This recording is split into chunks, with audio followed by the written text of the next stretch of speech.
Welcome to the Bulletproof Entrepreneurial Podcast, where we interview the world's leading CEOs, business executives, entrepreneurs, thought leaders, and authors. Our mission is to learn the strategies and tactics that have helped our guests succeed in business and life and share those lessons with you so that you can become the Bulletproof Entrepreneur. My name is Chi Odogu, and I'm the co-founder and COO of Odogu Media Group. Odogu Media Group is a podcast marketing and new media agency that helps corporations create and amplify their story via high-quality branded audio content that builds a community of highly engaged fans who are their ideal clients for their premium products and services. And now, without further ado, on with the show.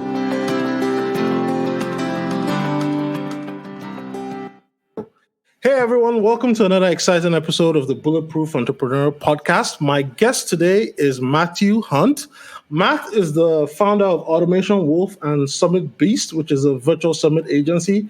He's built 3 B2B businesses to profitability over the past 13 years on the back of smart marketing and sales.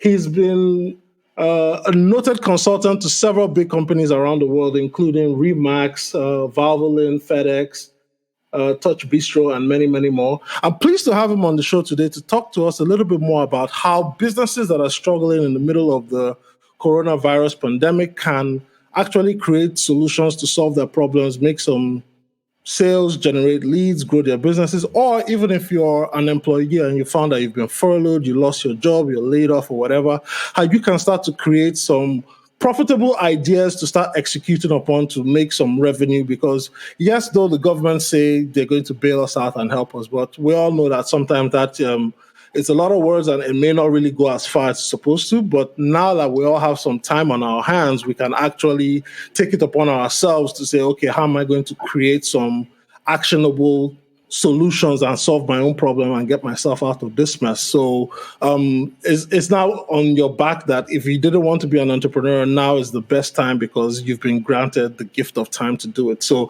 Matt's helped a lot of people do that. He shares so much about it on LinkedIn, and I thought it made for a great conversation for two of us to get together and brainstorm through this whole process, because he didn't always have these skills, or he wasn't always an entrepreneur himself. He overcame a lot of obstacles before he now found his way and started doing what he's doing today. So Matt, thanks for coming on to share your story and your words of wisdom. And without further ado, tell us a little bit about yourself. Thanks for having me. That's a lot of things to cover, man. We're going to cover a whole lot of stuff in this episode. Holy. So, you know, how do you think that we should help people first? What would be the best way to start? Let's talk a little bit about your backstory and what got you to where you are today, and then we can now go into the session. Sure. Well, so I started my entrepreneurial journey in 2007. So basically just before the last crash. Mm-hmm. Yeah. Now, I was already broke at that time, so it didn't matter that there was a crisis. I had nothing to lose. So the good news is if you have nothing to lose, nothing changed for you during this current crisis. So I was a little bit of, I always tell people, a little bit of naivety goes a long ways, because if I'd known what I know today back then, I may not have done what I did. I would have ran the other way.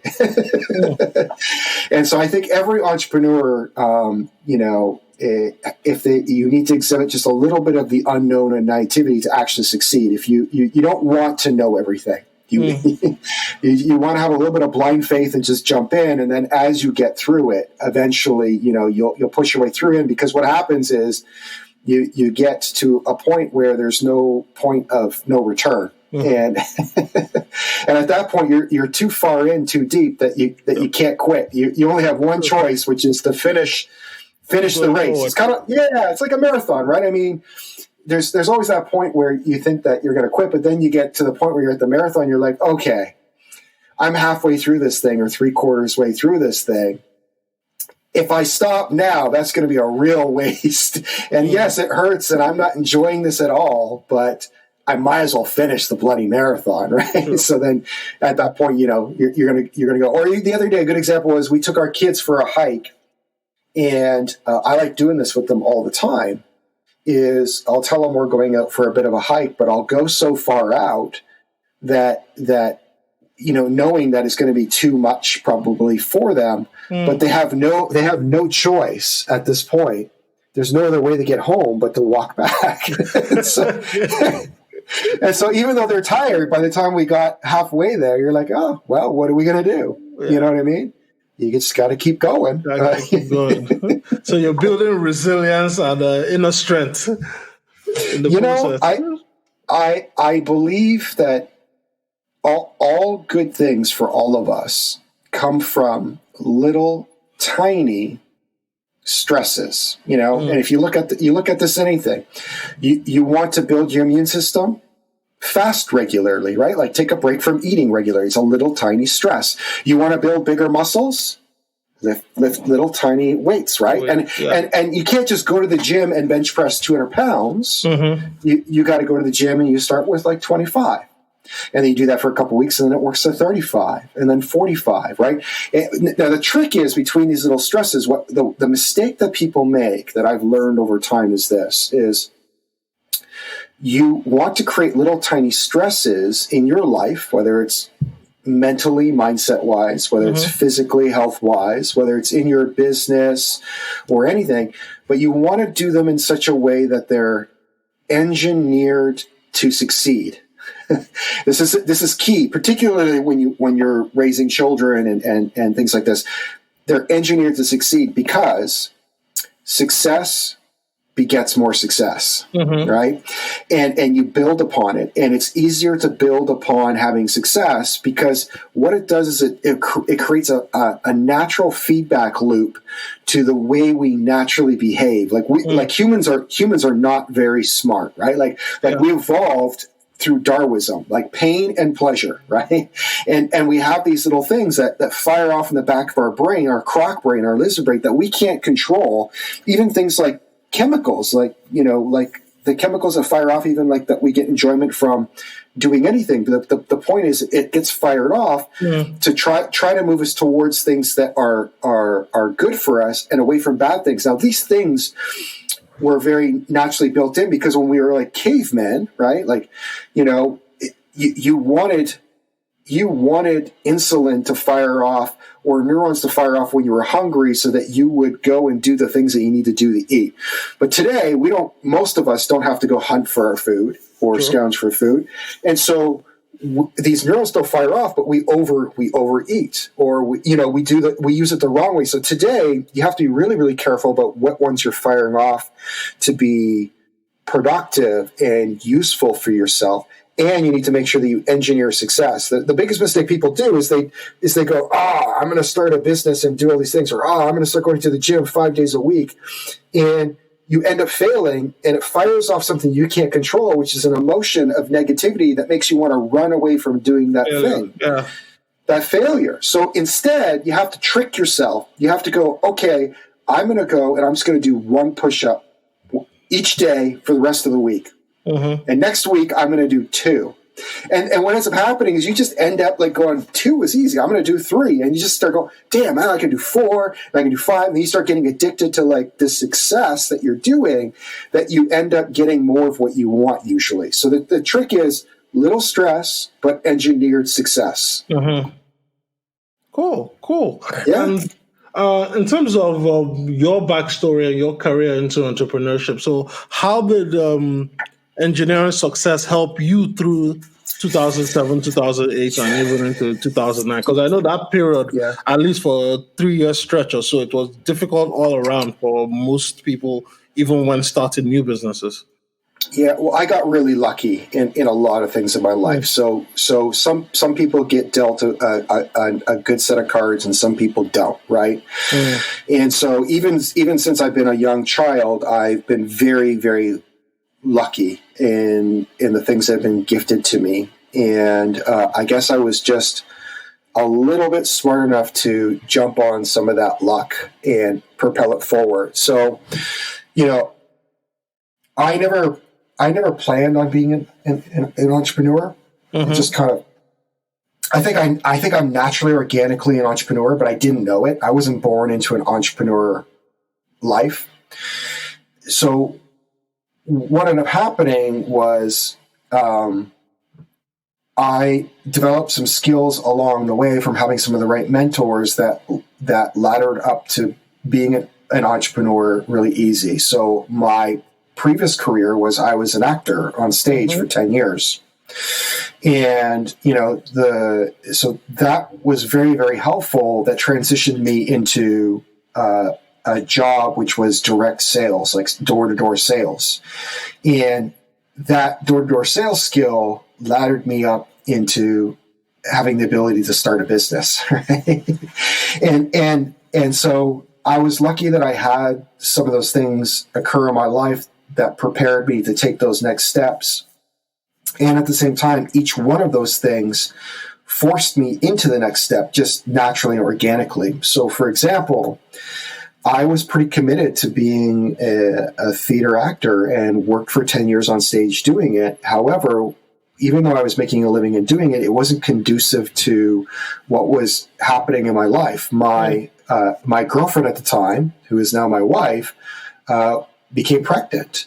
And so I was on tour when she was pregnant with our first son. So it didn't seem feasible anymore for me to be an actor. So it forced me into exploring new things like door-to-door sales, which then forced me into wanting more to start a business, right? And so, and the door-to-door sales, the reason why I ended up going from door-to-door sales to the entrepreneurship was because I was good at door-to-door sales, but I didn't like it. And so I ended up trying to find ways to solve that problem. So I had the ability to make a lot of money doing straight sales. So what I was doing is I was selling door-to-door credit card processing machines and ATM machines.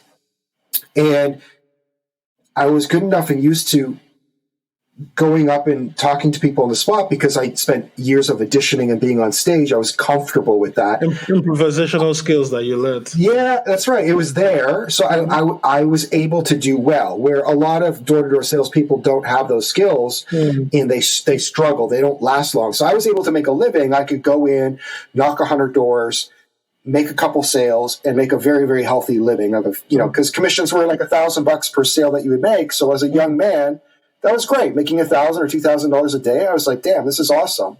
But what happened was I said, I really don't like doing door-to-door sales. It was taxing after a while. You go into 100 doors, 98 people say no, and 2 people say yes, or 1 person say yes. That's a lot of no's to get for 1 yes.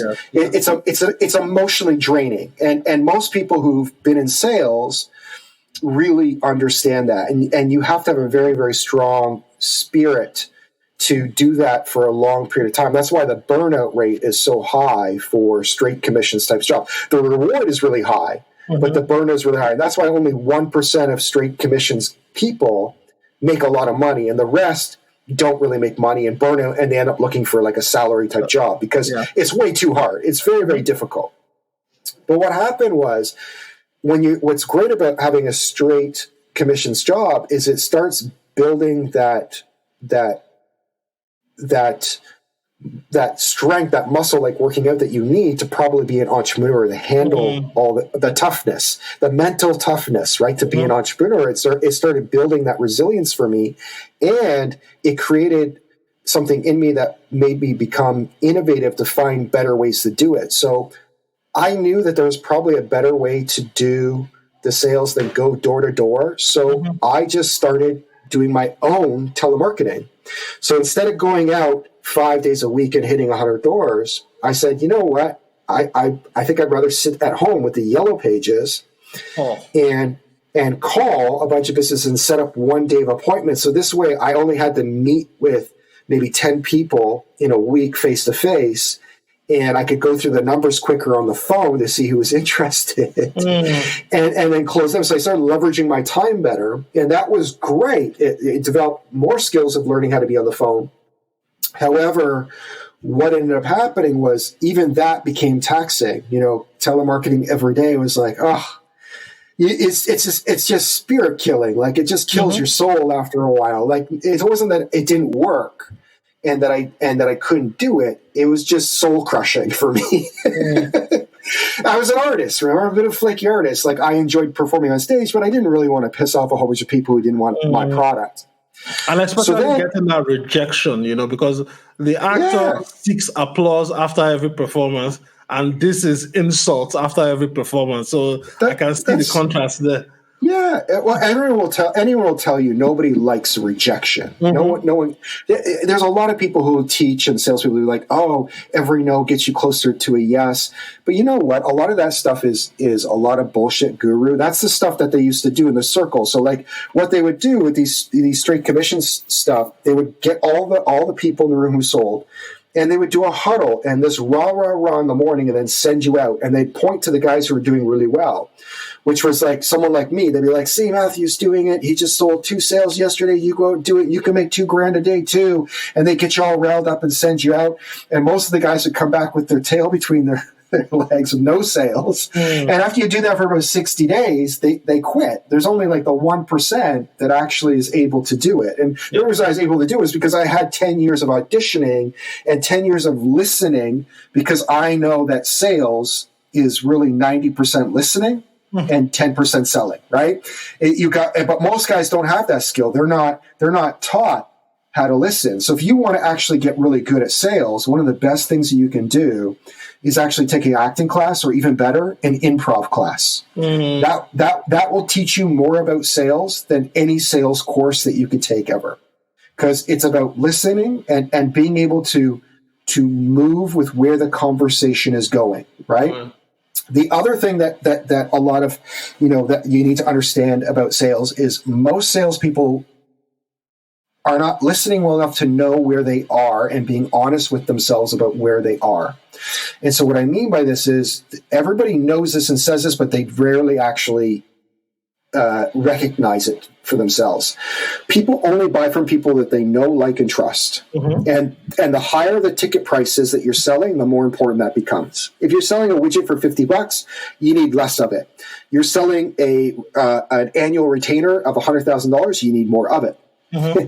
But what a lot of salespeople don't do, and the reason why they fail, is they fail to recognize where they are in that cycle. And you can't do any selling, zero selling, until you have trust equity.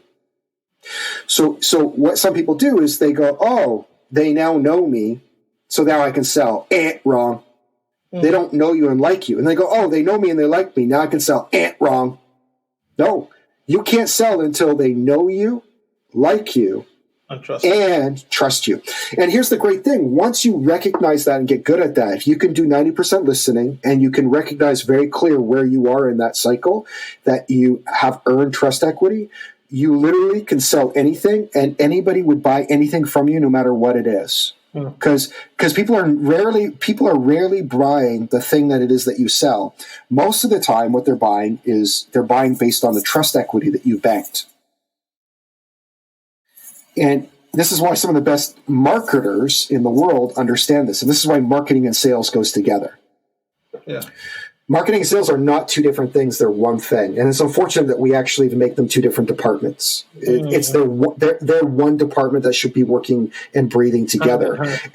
And they both need to learn from each other, and they both need to support each other. Unfortunately, most of the world and most companies treat them as two separate departments and two different things. And I really wish we would stop doing that. We would just call it one department as one thing, and they would work together. And salespeople need to become marketers, and marketers need to become salespeople. We need both, because if you want to be a really good marketer, you actually need to be on the front lines in interviewing your customers or your ideal prospects. And if you did that, you'd be a better marketer. And vice versa, marketers need to know how to close sales and work with clients, on the front lines to be able to do that. And vice versa, salespeople need to understand marketing to do better the other way, because they could leverage. If salespeople, this is the big epiphany I had, was when I could leverage what I knew as sales for marketing, that's when I really started making money and doing really incredible things, because I was able to take all that sales stuff and then apply to marketing. What happened to me was I was doing door-to-door sales and I did telemarketing, and then I said, that still sucks. And I didn't like doing it. So then I started doing something called fax broadcasting, which is a terrible thing to do. I don't recommend to anybody. And if you know what a fax machine is, so it's like today's spamming on email. You got it. It's just like email spam, but for fax machines. And so I was doing that, and it worked. So I would spend $400, send a fax broadcast, which is basically a flyer, like a flyer that people put on people's cars. Well, this one's their fax machines. And I would make like $4 or $5 grand. So I was like, okay, this is cool. However, it felt terrible and icky and salesy and sleazy because I would literally get like another 50 phone calls with death threats because what would happen is these companies would send like 100 faxes all at once to these fax machines, and yours would be just one of many because they charged everybody $400 to do it. And so you just end up, so it was abusive in a way. It was an abusive thing to do. So after me doing it 3 or 4 times, I was like, oh, this feels really bad, even though I'm making money. So I'm like, I got to find a better way. And this was when I said, it was about, at this point, it was 2007. And I said, you know what? I'm on Google looking for information on how to do stuff better. I bet you people are looking for point of sale terminals and credit card machines and all this stuff. This is before people started realizing the internet was something. And so I found a book called The Definitive Guide to Google AdWords by Perry Marshall. And I read that book and I learned how to do Google AdWords and search ads. And this was the early days when search ads was really cheap. And so I was paying like 25 cents for a click so I got a buddy of mine who knew how to build websites. I'm like, can you build me a website? And I had him design. I said, just build me one page. I'll write the copy and stuff. And because I understood the customer so well, I was able to write like their pains and frustrations. And I wrote that all on one page. And I was like, if you're tired of all this stuff, click here and I'll solve your problem, basically, right? And so because I had the front end sales experience and the research, I knew what to write really well, even though I didn't know what sales copy was. Like, I understand that's what we need to do now, but back then I didn't know. So I had my buddy create this one-page website, which he thought was weird that it was a one-page website. So this is before landing pages became a thing. Before landing pages became a thing, I didn't even know what a landing page was. Nobody knew what a landing page was. But I was like, no, I just want one page, which was like actually a good decision. So all you could do was read the copy and then click the button to contact me. Right? That was it. And so I did that and learned that. And then what ended up happening was I started getting like all these incoming sales. And I was like, oh my God, this is amazing. I'm like an order taker.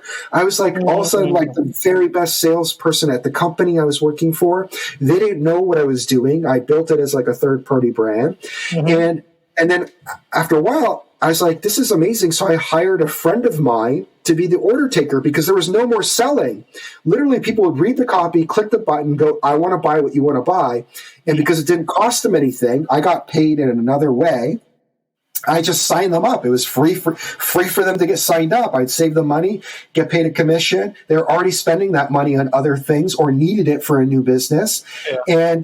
And I grew that business into a pretty good business. And while I had my friend doing that, I got crazy fanatical about learning everything about digital marketing. I bought every course. I learned SEO. I learned how to design websites. I learned how to, because I was like, this is huge. This is going to be the biggest thing in the world. I'm like, I need to get on this. And for 3 years, I figured out everything. I started building websites and SEO. So my lead gen business for the merchant account business grew really big. I had about 15 different websites. I was beating all the banks.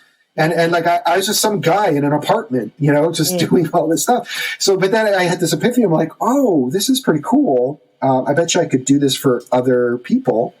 Yeah. So then I started my first digital marketing agency in 2010 and started offering digital marketing services for small businesses. And I started off with actually doing it for free because I didn't have a lot of confidence. I got a bunch of case studies and then I started charging. And I went from like charging like a retainer of $150 a month over the course of 10 years where I didn't even work with people unless they paid me 20 grand per month minimum. So like it was a big journey and a big learning curve and lots of challenges along the way. But that was sort of like, the origin story of how I got to where I am today. And today, full circle, I've simplified it and really turned it into my own process even better now, specifically for B2B businesses, which is why I have the Automation Wolf, and then I have Summit Beast as another one of my businesses. But it's a much easier way of doing business in general, particularly now that it's more difficult. Like you have to remember when I started, not many people were doing it. Yeah. No one was doing it. So it was easy. I could be terrible at it, and it did well no matter what. So that's what I mean about, remember I said I was lucky? I was lucky. I kind of just backed into all these things unplanned and was lucky. Today, you couldn't do what I did back then. It would fail because there's way too many smart people. It's way more competitive. It's much, much harder than it's ever been. Today, someone can't start a digital marketing agency or start a B2B company or start a startup and get what I got. It was just because I was an early adopter and beat everyone to it, right? That was it. Just pure luck. That's all. So let's talk a little bit more about Automation Wolf, because one of the things you wrote on your LinkedIn profile was basically, how B2B businesses can get leads and make sales as much as 30 a month, even in this period where there's a crisis. So let's talk a little bit more about that and let's flesh out, okay, so what's your system? How does it work? And for the local business or the small business suffering out there, what can they do? Because right now, I think the name of the game is, hey, how do we keep our business afloat? Yeah, great question. So before I answer that question, I think I want to answer a couple other things that are really important, because this is key to actually understanding why the tactics work. Okay. Sure. So like anything in life, we don't usually have business problems. We usually have mindset problems that show up in our business. This is important. Really, really important. Every problem that I've ever had, when I really get to the root cause of solving the problem, it always came back to a mindset problem. So with that being said, I want to address some of the mindset stuff first. So we already addressed the first one, which we were talking about before, which is a universal law. There are universal laws that are backed by science or by psychology, like behavior, that you can't control. And if you understand these universal laws or these psychological behaviors that happen no matter what, and align your business with them, then business becomes a lot easier. But if you don't align your business with these things that exist in the world, and some of them are literally like some of it's physics, like you can't fight physics. So you might as well align your business with it. But if you do that, then what's happening is you have to do very little effort to get big impact. And so you have a choice. Do you want to take the long way to make more sales, or do you want to take the short way? Do you want to do lots of things and have hustle nation, or do you want to actually make sales simple and easy without do you want to have to be a really, really good salesperson to be able to close sales, or would you like to be hey, you're pretty terrible at sales, but you still make sales? Yeah. So this is the difference that you have, and so you can either do things the old way, or you can do it the new, better way. And so what I propose to everyone is that we choose the new, better way. But to do that, you first must understand these universal laws. So the first one we talked about, which is no one buys from you unless they know, like, and trust you. Yeah. Okay. So the question is, how do we engineer a situation where we get people to know, like, and trust us? That's the question that you have to answer. And here's the thing that we always need to recognize. When we discover that we have a problem in life or in business, we often need to answer it by answering a different problem first. So, when people think they have a sales problem, they rarely have a sales problem. They usually have a lead gen problem. When people have a lead gen problem, they rarely have a lead gen problem. They have a positioning problem. When people have a positioning problem, they really have a mindset problem. It's not the thing. It's not the thing that you think. It's the thing behind the thing. There's a thing behind the thing. It's the tip of the iceberg analogy, right? Everyone's looking at the tip of the iceberg that's sticking out above the water, but in reality, the root cause, that you need to address is the thing that's hiding under the water, right? We're always treating the symptoms. The symptoms might feel good, right, initially, but it's not the thing that's going to fix it, right? Yeah. Sure, you can take a pill to lose some weight, but really you just need to eat cleaner. Right? But eating clean is boring and not fun and tedious, and it takes a long time and right? Nobody wants to do it. Everyone wants a quick fix. Yeah. So one is we have to realize that the thing that I'm going to talk about right now is not necessarily a quick fix. There's no get rich quick scheme. However, if you do these things right, you will get everything that you want. Okay. And so the first thing is if you can't sell to anyone before they know, like, and trust you, when you reach out to people cold, okay, you're what? You are a stranger, right? Stranger. Yeah. And what does stranger mean? You've been taught it since you've been 3 years old. Danger. Stranger danger, right? So we all know that. So you're in the danger zone. So if you reach out and you are a stranger and you're trying to sell your stuff, how well do you think it's going to be received? Not at all. Not at all. Not at all. It's not going to be received at all. So you have to reach out with an offer that allows them, that's soft, that allows them to get to know you and makes their life better. Okay. And can leverage another universal law, which I call the network effect. Okay. The network effect is any system where you add more people to it, it gets better. So companies that use the network effect is Facebook, Instagram, YouTube, Uber, eBay, Amazon. Maybe you've heard of these companies. Maybe some of the fastest growing companies ever to exist. And it's because they don't try to create the content anymore. They don't try to do anything. They're creating a system that the more people you add to it, the better it gets. Amazon has people selling their own products there. And all they did was fulfillment by Amazon. They made it easy for you to sell your stuff. eBay did the same thing. Uber is a marketplace connecting people, right? They're doing the same thing. Facebook does, YouTube does. So you need to one, first create a system that gets better the more people you add to it. Two, allows people to get to know, like, and trust you, and allows you to get this leverage. So the easiest way to do it is always to build a community. Okay.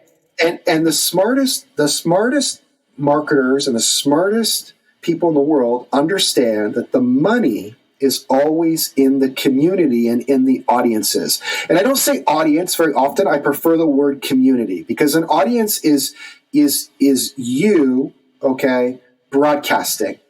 And we don't live in a world where it's you broadcasting, and it doesn't build a deep relationship where community, everybody's participating, right? Mm-hmm.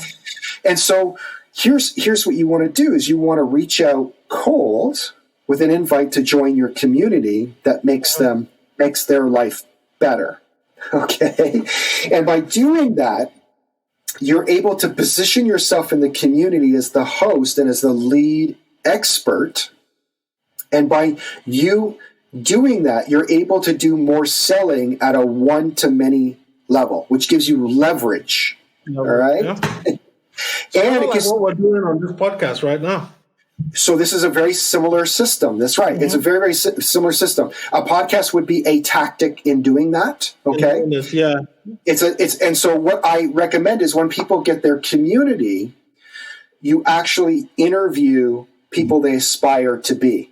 So what I mean by this is I call it being the Oprah of your industry. So Oprah is an expert of nothing. Mm-hmm.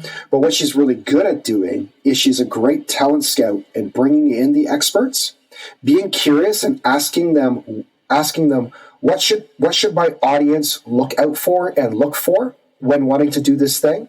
And by doing that, she builds up massive amounts of trust equity, massive amounts of equity. And here's the best part.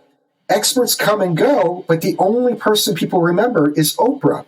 So you have Oprah, expert. Then there's Oprah, new expert. Oprah, next expert. Oprah, and then here's another expert. All the experts come and go. The only thing that the community and the audience remembers is Oprah.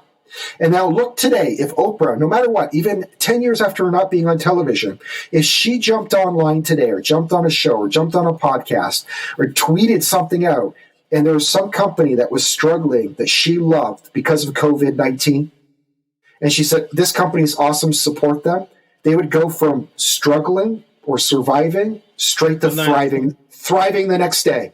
From surviving to thriving like that, just on one tweet from her. Why? Because she's banked so much trust equity. How did she bank it? By not being the expert, but by being a talent scout. Okay.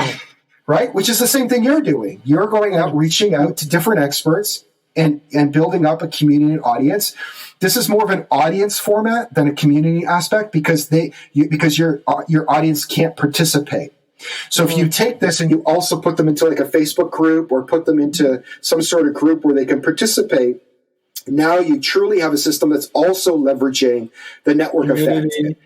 Well, the network effect is any system where it gets better the more people you add to it, that starts to leverage what's called the Fibonacci sequence or the flywheel sequence or the snowball sequence, where it starts gaining more momentum the more people you add to it. And remember, you want them to create 80% of your content. Like, you got to remember, Facebook doesn't create any content. YouTube doesn't create any content. Instagram doesn't create any content. Their users do. For free. They do it for free. So you need to do the same thing in your business. So you need to pick a niche, a vertical. You need to create a community. You cold outreach to that vertical, invite them to your community. And then in that community, interview experts that they aspire to be so that you can position yourself that they know, like, and trust you, and you can build trust equity. And then no matter what you sell, when you sell it, because businesses and products and services come and go, you can sell anything you want when you want. Because people only buy from people who know, like, and trust. And if you have true trust equity, it wouldn't even matter what you sell. You just say, go buy this thing, and people will go buy it. Now, let's talk a little bit about, the strategy and tactics, because as you were explaining it, yes, I got it. But for somebody listening to this and saying, hey, you know what, Matthew, I run maybe a bakery or a grocery chain in Mississauga or in Ecuador or whatever. How can I do this? Okay, I hear what you're saying, but how can I do this in my own business? Because I'm still stuck between this whole. Yes, I understand the framework as a whole, but so now do I open a Facebook group, or do I start a podcast, or do I host a YouTube channel? What exactly am I going to do to make this whole thing work? Yeah, totally. So I think that you should always start some sort of community, and the way you choose your community is based on where your ideal prospects or clients or customers hang out. You want to remove friction. So there's another universal law called Newton's laws of friction. Same guy who discovered gravity with the apple that fell on his head, boink, that kind of stuff. Again, this is really important stuff. You have to bring it back to physics and science and align your business with science. So if you want something to go faster, right? Like friction, he has a law of friction when two masses against each other. The more friction there is, the less there is. This is why they design cars that are aerodynamic, or this is why, on ice things go faster because there's actually liquid in between that's formed, right? That makes it go faster. So you have to understand about your business. You want to remove steps and friction as much as possible. So one is figure out where do they hang out, and that's where you build your community. Two, you need to remove the steps for them to consume your content, your value-added content. So if I was a bakery, I would teach people how to bake my amazing goods. We know the devil's in the details and you're not going to do it and you'd rather just order it, but you might as well do that now. Give things, right? That adds value that way. Now, I specialize right now in more to B2B type businesses. And most of the strategies I'm talking about today are very B2B driven. However, the concepts apply to B2C too. So if you notice any major influencer out there today, they launch product after product after product, but they're doing it because they have an audience and a community, right? So it doesn't matter if it's, so a lot of times they use a particular thing to kickstart this, maybe they're a musician, or maybe they're a model, or maybe they're a television star.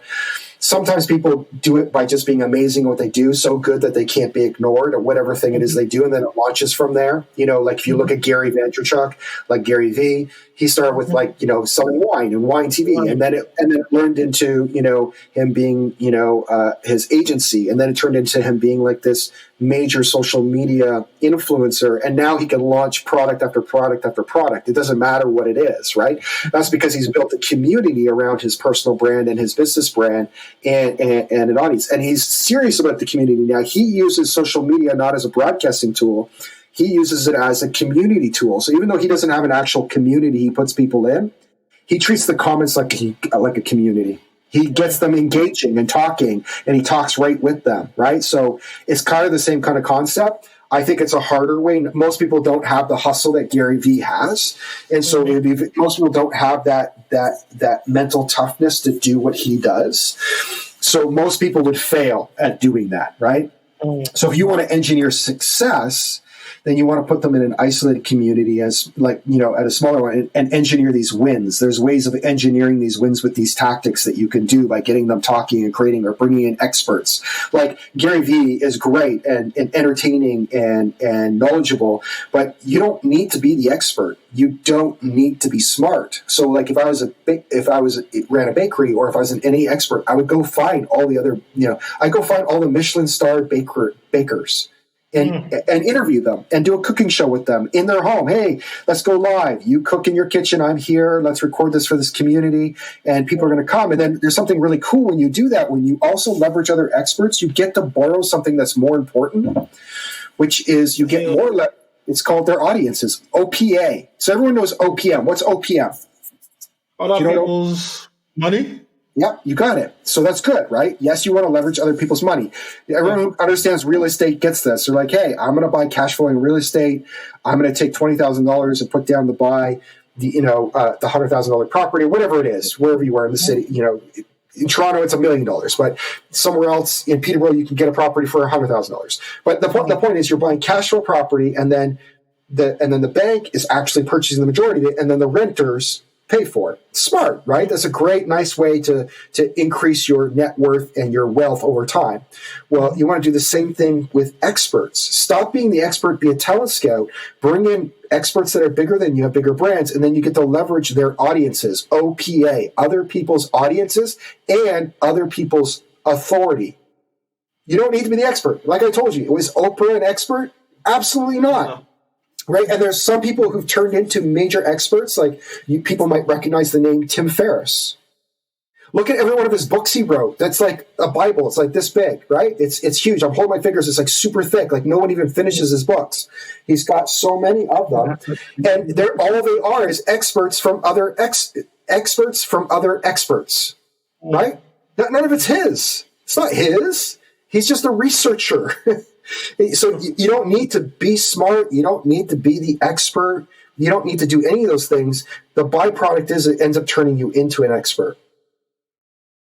So now what about in your world in the B2B space? How does it work for a B2B company? Because we don't typically hear of B2B companies building great communities, so to speak. So take, for example, like you mentioned, Facebook. Yes, we're all generating the content, but Facebook knows that, hey, businesses want to sell to people like you and I. So because we're all building the content, that means we're all going to be on Facebook. That means, hey, if you pay me X amount of dollars, you can show whatever ad or whatever you want to pitch to the people that are on Facebook and will make money. But take, for example, some of the companies you've worked for, how does it work in terms of creating this community that will make a faceless company seem like an engaging real person that people know, like, and trust? Yeah. So it's actually not that hard. It's actually a lot easier.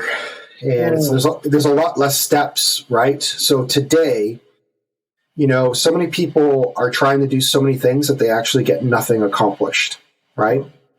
So basically, I always tell people, look, you have 100 points, and you have to get to 100 to actually win. So you only have 100 and you have to get to 100 to win. And what most people are doing is they have like 20% in, Instagram. They've got like 20% in creating content, and then they've got 20% in, Facebook ads or something like that. And then maybe they got 20% in podcasting or something like that. Well, they never did any of them to 100, so they never win. Mm-hmm. They just basically have all these incompleted things that never ladder up to anything. And they end up doing all of these different things that leads to nowhere. It's so much more work and activity than if you just understand that if you're in a B2B business and you know your audience, the easiest way to create more sales is to build a list of that audience, invite them to your community so they can get to know, like you, and trust you, and then close those that are interested. And the cool thing is when you do this, you actually capture more of the market. I'll give you an example. let's say you took a 1,000 random companies. Okay, let's even just say business owners. 1,000 random business owners. You have them in a room. You get up on stage, and let's say you're a web design company. You do web design work. You said, "Hey, raise your hand in this room out of this 1,000 people if you're in market to get a website or redesign your website in the next, 60 days." Well, you're going to find that 1 to 3% of the room raises their hand, right? But if you change the question to this, hey, random, 1,000 business owners, who here do you think is going to be in market for a website or redesign a website between now and the end of your entrepreneur career? Well, shit.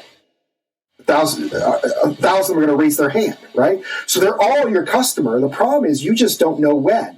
And when you do cold outreach, you don't know if you're 6 months early or 6 months late. It's always a moving target. The target is not only small, but it's moving. So what I say to people, well, instead of trying to find that moving small target, make an offer that captures the whole market, right? And so a community does that. And the reason why a community works, particularly if you make it a private community, works is because birds of a feather flock together. People want to be around other people. So let's say you market to HR professionals. Well, inviting other HR people to an HR group, they want to do that. Let's say you market to CTOs. CTOs want to hang out with other CTOs. Entrepreneurs want to hang out with other entrepreneurs. Web designers want to hang out with other web designers. So whoever your audience is, they want to be with each other. A lot of times they're alone in their company. And for them to sit around and network and hang out with people who look like them and talk like them and feel like them is a sense of belonging. We want to do it. Now, if you layer on top of that something that makes it exclusive, like private, people want it even more. Because this is why people join private ski clubs. They join private golf clubs. They join the yacht club, the supper clubs. Why? Because they get to rub elbows with the wealthy and rich and powerful. Right? So if you can take the concept of community and layer on that it's a private community, oh man, people really want to join it. And now you can capture the whole market. And what they don't know is you're actually, it's not a bait and switch, because you're not trying, your goal, it shouldn't be to build the community to sell. Your goal should be to build community and goodwill. And your goal should be to build trust equity. Because when you make your goal to build trust equity, the byproduct is leads and sales. That's not something you try to get. If you try to get leads and sales, you set yourself up to fail. Remember when I talked about that? Remember when I talked about when you think you have a sales problem, you actually have a lead gen problem. When you have a lead gen problem, you really have a positioning problem. When you have a positioning problem, you really have a mindset problem. This goes back to the mindset problem. See, everyone's trying to get leads and sales, but that's the wrong question to be asking yourself. Your company should be asking, how do we build more trust equity with the marketplace? The byproduct is you end up getting leads and sales. You don't have to try. It just happens. It just happens. Yeah. So you can do the long way of like, hey, I'm going to run these ads and target only people who are in market and waste. So even when you run ads, you're wasting 97% of your advertising dollars, because 97% of people say no. 3% people say yes, they click on your ad. And then a smaller percentage of that opt into your thing. And then you're doing all of these things. Then you use the email automation and content and creating videos and doing all these things to try to convince this tiny little market to buy from you. Instead, build a strategic list of your ideal audience, make them an offer that they want, which is community and making it private, add lots of value and trust equity, and you have a license to print money. That's it. It's that simple. It's 3 steps versus 15 or 20 or 100. Everybody's doing it all wrong and backwards. And you can keep doing it the old way. And I understand why people are doing it is because they're confused, because there's real noise in the marketplace. There's so many people pitching something different. And I get it, because I've consumed it all and I've done it all wrong myself. And this noise is our true enemy. And it's not anyone's fault. This is what, the CIA, they torture people, right? I mean, they won't openly admit it, but we all know they do. and what's one of the ways that they torture people by? They torture them with noise, with sound pollution, with noise. They literally will put you in a room, leave all the lights on with fluorescent lights, and they'll blast offensive, it doesn't matter what the music is, but a full blast nonstop at you for days. And because they know that mentally will torture you and make you confused and force you to do what you want them to do. So the marketplace wants this noise. They love confusion. Confusion means more money. The more you confuse, the better, right? It's the same thing with like politicians or anything like that. They want you to be confused. They don't want you to know the truth. They don't want you to know that it's simple. That people don't want you to know that, oh, all you need is trust equity. Oh, wait a minute. I don't have to be the expert. Nobody wants that. Then they can't sell you a whole bunch of software and shit and other stuff that they need you to buy. Yeah, because I was watching your, while doing the research for the conversation, I watched your video on Automation Wolf where you were talking about how, was it 10 years ago, there was like 150 tools or something for sales and marketing. Now it's almost like 5,000 or more. And if it was just the tools themselves solving the problem, it will work. But even with all the tools, CRM, what have you, Zoom info, all this stuff, people are still having problems like making sales, especially in the B2B space, because it's like, yeah, I have all these gadgets, but they're not doing the magic that you told me it was supposed to do. That's right. Exactly. So actually 2019, the last time they did the MarTech study, for marketing and sales tools, there's 7,300 and something of them. 7,000. And in 2011, there was 150. So you're right. If they keep making more tools, like obviously the old ones don't work and solve the problem. So it's not the tools and the tactics, right? It's always comes back to the problem is most people don't understand the difference between an objective, strategy, and tactics. And so what I always like to explain to people is I like to bring it back to a good story that all of us learned in elementary school. We all studied the Greek myths, right? We all remember the story of Helen of Troy. Right? Mm-hmm. Well, the story of Helen Troy, most people know it as the Trojan horse story. Well, the objective is to get Helen back, okay? The strategy is deception. The tactic is the wooden horse. But everybody gets this confused. They think that the wooden horse is the strategy. No, it's just a tactic. The tactics come and go. It doesn't matter. What you have to understand is the fundamentals, these universal laws that don't go away. Deception is something that will never go away as a strategy, right? But deception comes in many different forms. It can be done a lot of different. You can be really creative with it, right? If you want to.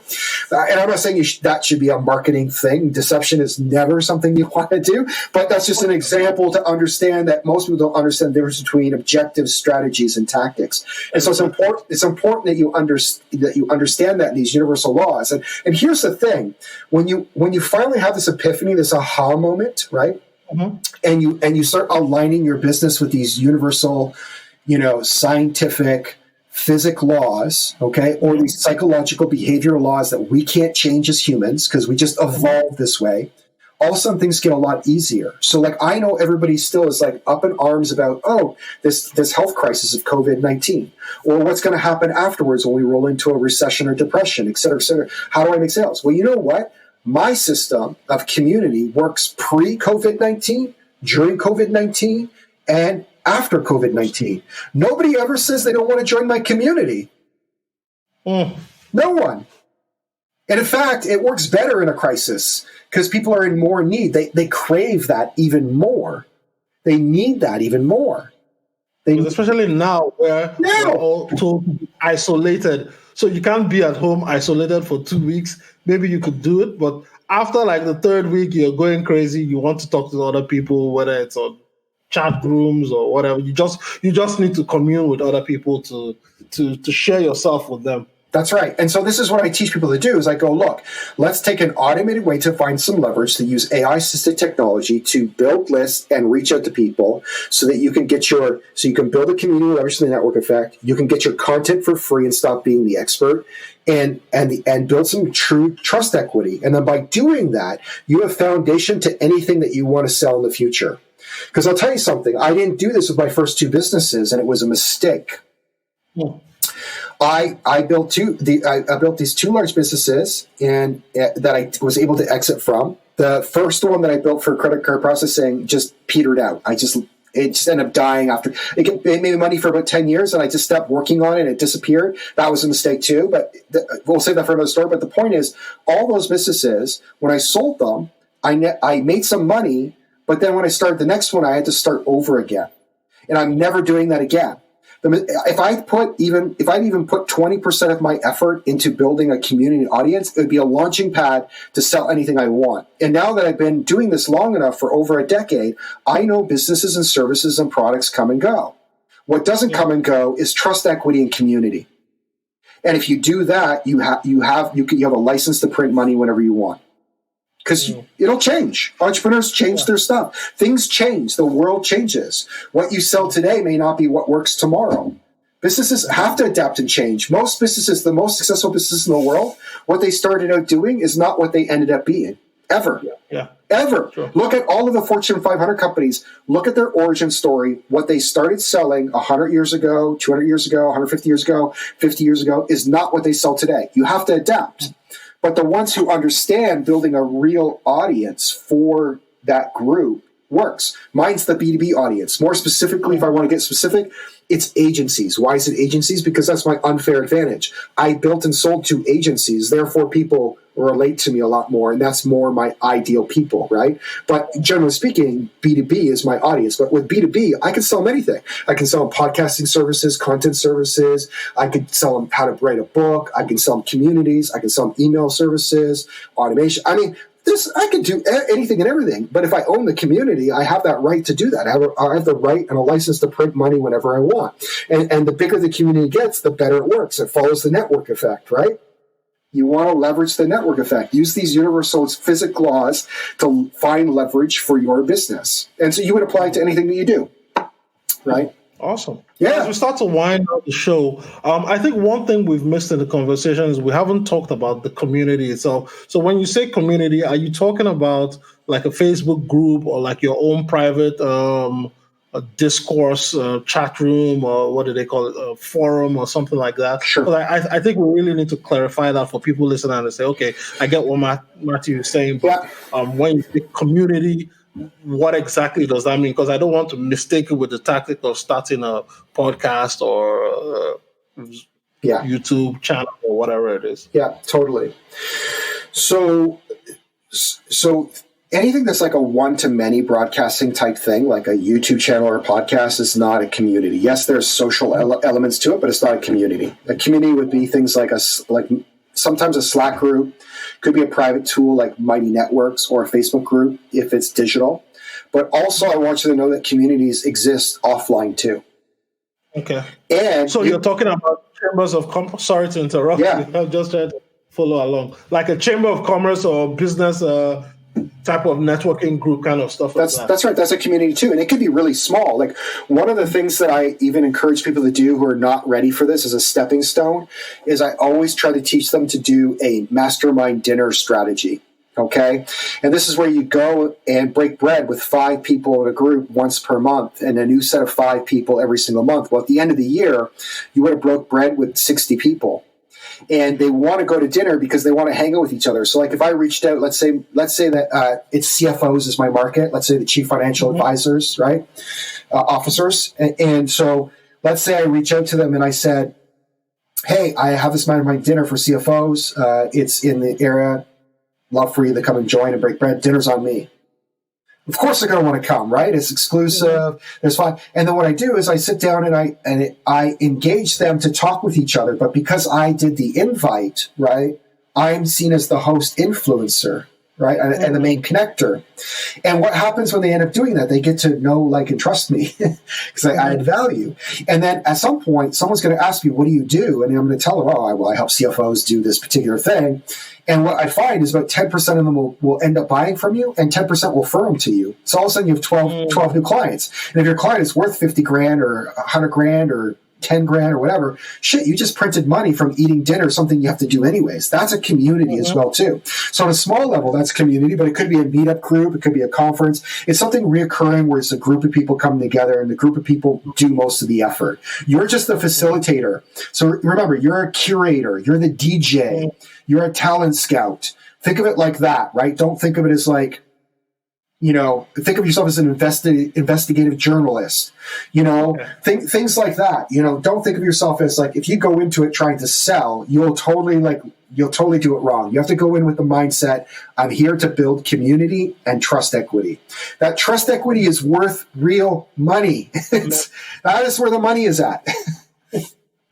Cool. Awesome. Thank you for clarifying that. And as I guess my second to the last question before we wrap up, I know we've gone over, so I apologize for taking your time.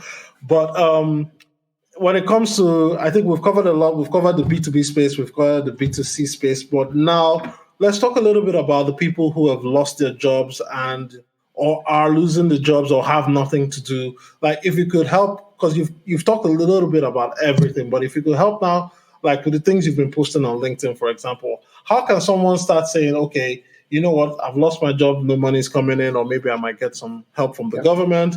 What are some things I can start to do to take stock of my skills? Because earlier in the conversation, you really spoke a lot about the skills you built up before you now use them to make money in the marketplace. So things like that, what can you do to either acquire new skills now, take stock of your current skills, and then start providing services to the current needs in the market? Yeah, so it's a great question. So here's the thing.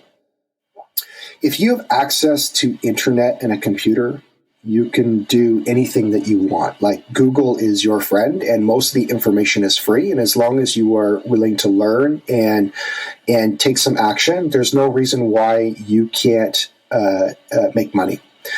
Here's the easiest way to make money is try to leverage your unfair advantage. Everybody has an unfair advantage of experience that they have or the life that they've lived. It'll inform you about who to target and how to help. But all you need to do is find a universal group of people who have a problem, solve that simple problem better than anybody else, and now you can exchange solving that problem for money. It's the fastest thing you can do. A lot of times today, the fastest way to do it is just to spot it like a talent scout and then broker the exchange of someone else to do it. Sometimes you can do it where it's literally people are aware that you're doing that, or you can do it where it's behind the scenes, they don't know what you're doing, and it's called arbitrage. Okay? It's just arbitraging. So, for example, you could very easily find someone who will do something that has a lot of talent, overseas on like Fiverr, as an example, as a website. I know a lot of people think it's crap, but there are some decent services on there that you can do. And you could broker that service to someone here in North America who would pay more for what that is. And so you're making money on the in-between, right? So that'd be the fastest way to go and make some money right now. But at the end of the day, there's no excuse not to make money. So all my skills, that I've learned and done over the years are self-taught. I didn't go to school for this. I got on Google and did it myself. So many people are under investing in what it is that they do and how they do it. I literally, if you look on personal development, on courses and books and upgrade things that I've done, workshops, coaches, minimum every year for the last 10 years, I've invested $100,000 per year. I know most people go, that's crazy. I don't have $100,000. Well, I had to work up to it. I didn't either. And in fact, even when I didn't have it, I did it. I invested in it knowing that I really needed to I need to upgrade my skills and change my mindset to do it. So in the last 10 years, I spent $1 million on educating myself. You know what I mean? On top of the free stuff that I could find, because I was willing to work on Monday through Friday and Saturday and Sunday and became ferocious about learning and curious and upgrading myself. The problem is most people are not willing to invest in themselves that way. Most people want to watch Netflix. Yeah, they want to do other things. So you have to remember, you are the sum of the five. You're the sum of the five people you hang around the most. Yeah. And so if you're the smartest person in the room, you're in the wrong room. A lot of times you don't know how to get around the smartest people in the room. But the easiest way that I did it was books and podcasts. That could be your new mentors that are for free. Like there's great audiobooks, there's great podcasts like this one. You can order books. It doesn't have to be expensive. You can do this for free. YouTube is literally, it has everything today for free. Yeah. I give it away for free. I already told you how to do all this stuff for free right now. But the reality is most people just won't do it. The reason they won't do it is really a limiting belief issue. That's the real issue. It's a mindset issue. That's why they won't do it. It's not because they're lazy. Like everyone says, oh, they're lazy, they won't do it. It's not because they're lazy. They're not lazy. They just, somewhere in the back of their head, they believe that either they don't deserve it or they can't do it for whatever reason. And the real issue is a mindset issue that they need to fix first. The quickest way to fix your mindset issue is to start listening to podcasts and to audiobooks of people who have done it, because you'll start reprogramming yourself and you'll start hearing stories how people have done it themselves, and you'll start slowly changing your mindset. And for sometimes this can take a long time. I want to be clear. It took me almost 3 years to open my digital marketing agency. So I built my website in 2007, and it wasn't until 2010 that I opened it. I was scared to do it for 3 years. So I actually had to undo all this stuff that I didn't think I was good enough to do it. And it took the real trigger was someone told me, a mentor of mine told me, he's like, Matt, you know more than most small businesses know, therefore you can move them forward. But I felt that I didn't. But he said that now you can exchange money for doing it, go do it. And then I slowly started building my confidence. But I was still scared. I was doing it for $150 a month. Like I wasn't even making money. Like I was losing money, but I did it anyways because it was a slow thing. So it's a mindset thing. It always comes back to mindset. We don't have life problems. We don't have business problems. We have mindset problems that show up in these areas. Now, the great thing about being under pressure, most people don't make change until they're in pain.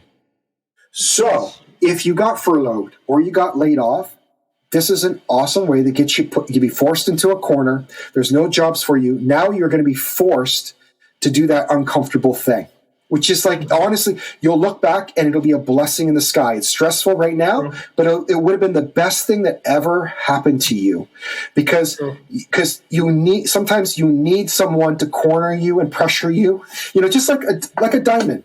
Diamonds are created under pressure, right? It's carbon, it's dirt and carbon under pressure, extreme pressure. You get this diamond. So welcome this change. Welcome this crisis.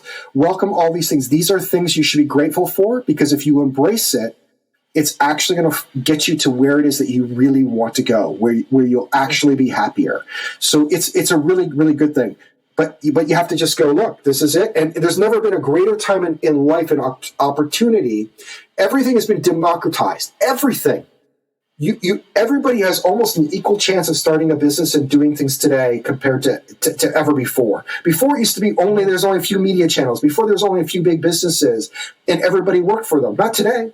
Everything's democratized. You can do anything you want, start any company you want. It's never been cheaper. It's never been easier. And it's only going to continue to be the same way in the future. Like, look at, you have a podcast, you have a radio station, man. Like, when could you have created your own radio station like that with no money and people just jump on and talk to you? Like what? Like what? Like, come on. Like, anybody can do this.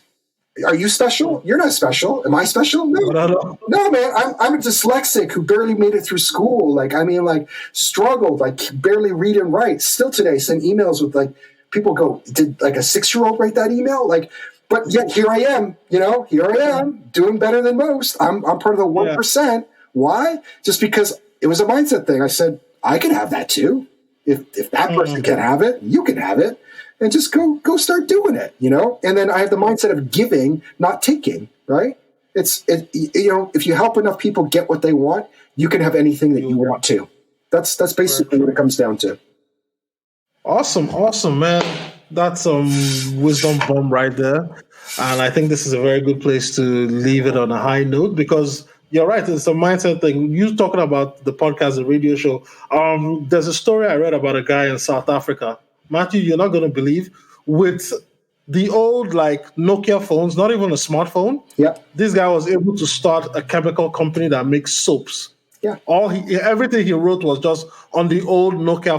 It wasn't a smartphone, maybe 10 years ago or something. Yeah. And from that, he's multi-millionaire now. He said all he did was when his friends were playing, he was sitting down on the phone, learning how to write, create the chemical, write the business plan, everything on a non-smartphone. So if somebody can do that in like somewhere in South Africa in a village, I mean, there's no stopping us with. At least we have 4G data or 5G data. We have no excuse. You're right. We have no excuses at all for not being able to do and get what we want, whether we have a job or don't have a job. You're 100% right on that. And those are the stories that are inspiring me and keep me going and keep me grounded when I hear that.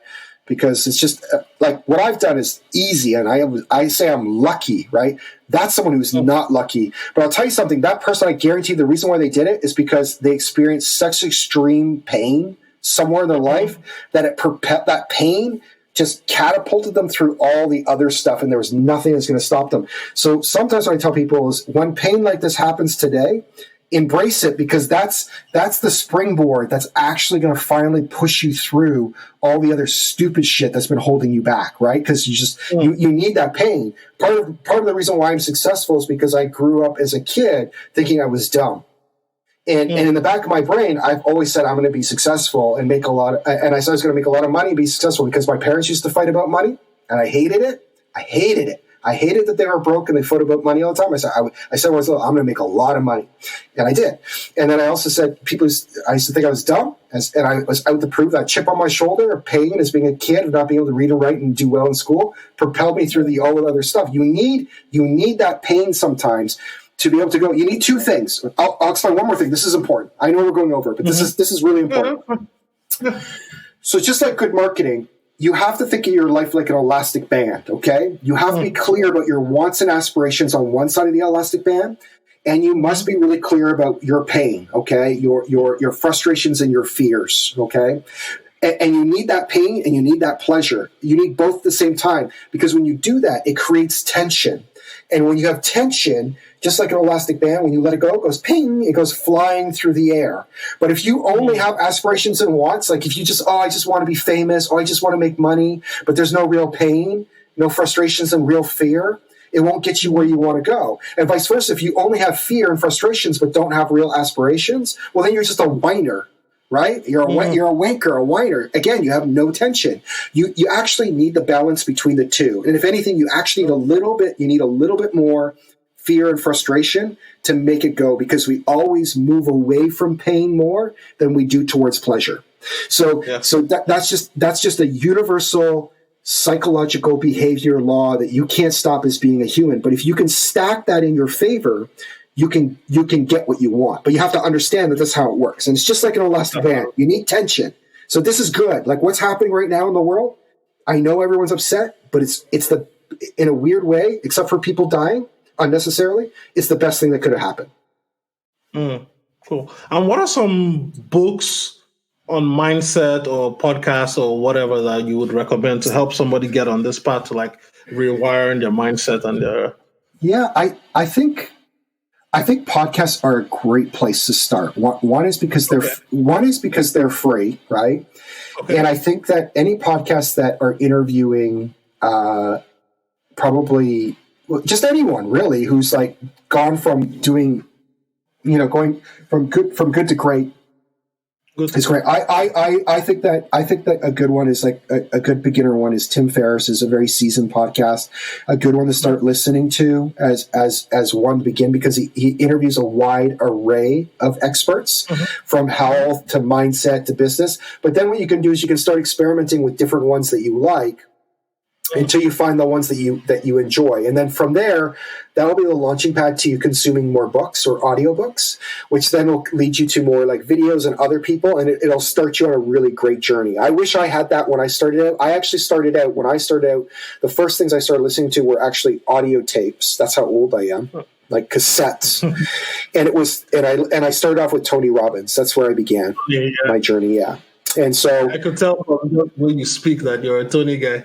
Oh, that's funny. Yeah, I probably have just subconsciously taken on the way he speaks and does things probably over the years, right? Not even knowing it. Yeah. But that was the first thing. I think I got my first set when I was 17 or 18, and I still didn't connect the dots at the time. It still took me a decade of listening to that stuff before I could change my mind in the right way. Like even when I was an actor, I was always reading these books of successful people or podcasts and books, but I never took the leap to entrepreneurship. I didn't even know and recognize that it was even an option at the time. I didn't even know.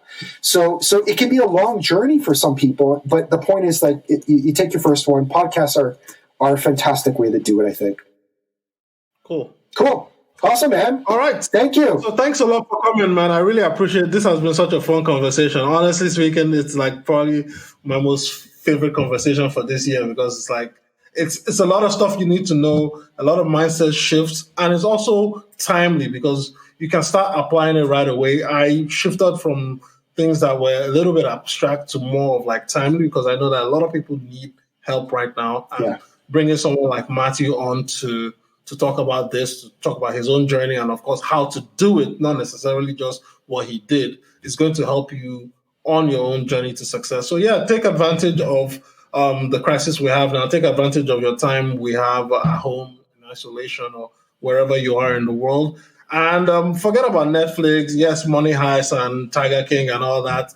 I mean, I see them at night, but I'm like, you know what? Am I going to watch this? My mom used to always tell us growing up that when you're sitting down watching people act, you're actually watching them make money.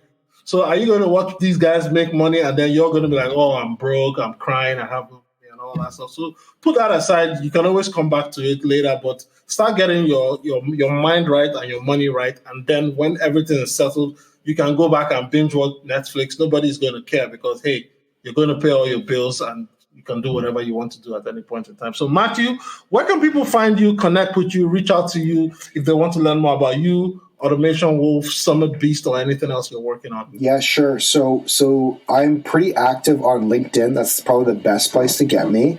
If you want to get me, it's just Matthew Hunt at LinkedIn. Or if you want to learn more about my B2B service that helps people, you can go to automationwolf.com. And if you are interested in joining my community, it's a private community, okay, a private paid one. It's at G, as in like genius, advantage.com, okay? It is private and it is paid, and not everybody gets accepted, but you can apply. And if you're a right fit, I'll let you into the community. And it's a great place to network with other like-minded people and to be able to grow your business in there. Yeah.